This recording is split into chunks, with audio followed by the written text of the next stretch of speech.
3 నెలల్లో స్థానిక ఎన్నికలు, అప్పట్లోగా బీసీ కులగణన పూర్తి.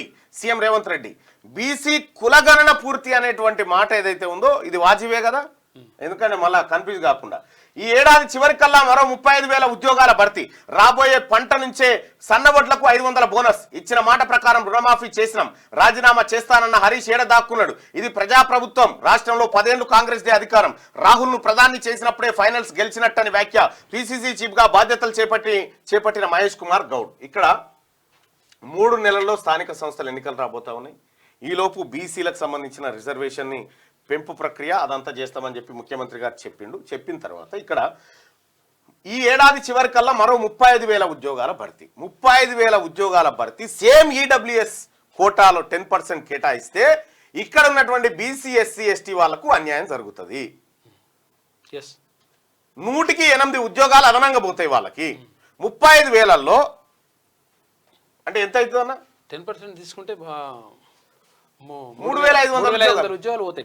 3,500 ఉద్యోగాలు వాళ్ళకి పోవాల్సినవి 500 కాదు, ఓన్లీ రిజర్వేషన్లోనే 3,500 రిజర్వేషన్లోనే ఈడబ్ల్యూఎస్ కోటాలోనే 3,500 ఉద్యోగాలు పోతే 3,500 ఉద్యోగాలు పోతే అందులో కేవలం ఈడబ్ల్యూఎస్ కోటా కింద రావాల్సిన 500.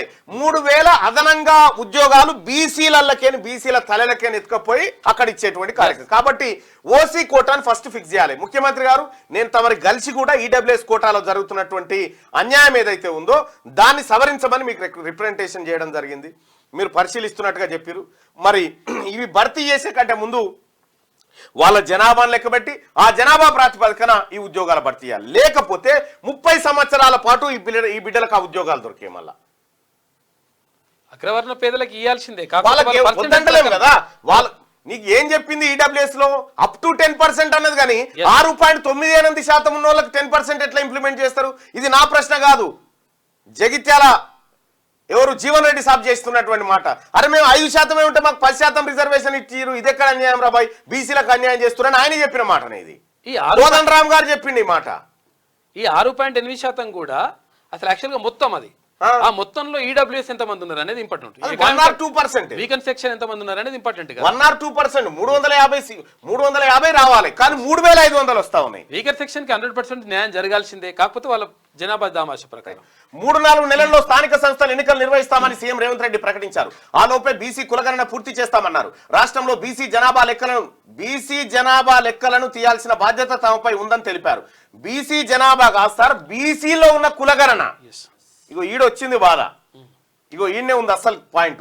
బీసీ జనాభా లెక్కలను తీయాల్సిన బాధ్యత తమపై. బీసీ జనాభా కాదు, రాహుల్ గాంధీ సాబ్ చెప్పింది కులగణన చేయాలని చెప్పిండు. ప్రతిసారి బీసీ జనాభా లెక్కలు తీస్తారు, ప్రతిసారి తీసేది బీసీ జనాభా లెక్కలే, ఎందుకంటే రిజర్వేషన్ ఫిక్స్ చేయాలి. కానీ రాహుల్ గాంధీ గారు చెప్పింది అంటే బీసీలో ఉన్నటువంటి కులాలను లెక్క పెట్టమని చెప్పిండు. కులాల జనాభా లెక్క పెట్టమని, నాట్ ఓన్లీ బీసీ, అన్ని కులాలకు సంబంధించినటువంటి ఓసీలో ఉన్నటువంటి కులాలను కూడా లెక్క పెట్టమని చెప్పిండు. సో కాబట్టి ఇక్కడ జాగ్రత్త గమనించాలి. బీసీ జనాభా లెక్కలను తీయాల్సిన బాధ్యత తమపై ఉందని తెలిపారు. బీసీ జనాభా లెక్కలు కాదు సార్, కులగణన చేయాల్సిన బాధ్యత. స్థానిక సంస్థల ఎన్నికల్లో కార్యకర్తలను గెలిపించుకునేందుకు కాంగ్రెస్ నాయకులంతా నడుం బిగించాలని ఆయన పిలుపునిచ్చారు. పిసిసి కొత్త అధ్యక్షుడిగా మహేష్ కుమార్ గౌడ్ ఆదివారం గాంధీ భవన్ లో బాధ్యతలు స్వీకరించారు. ఇన్నాళ్ళు పిసిసి చీఫ్ గా ఉన్న సీఎం రేవంత్ రెడ్డి ఆ బాధ్యతలను మహేష్ గౌడ్ కు అప్పగించారు.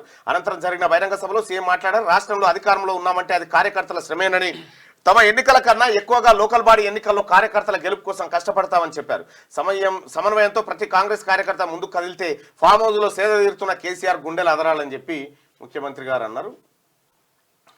ఆదివారం గాంధీ భవన్ లో పిసిసి చీఫ్ గా బాధ్యతలు చేపట్టిన మహేష్ కుమార్ గౌడ్ ను అభినందిస్తున్న CM Revanth Reddy, deputy CM Bhatti, party incharge Deepadas Munshi, పక్కన మంత్రులు ఉత్తమ్, వెంకటరెడ్డి, పొంగులేటి తదితరులు ఉన్నారని చెప్పి.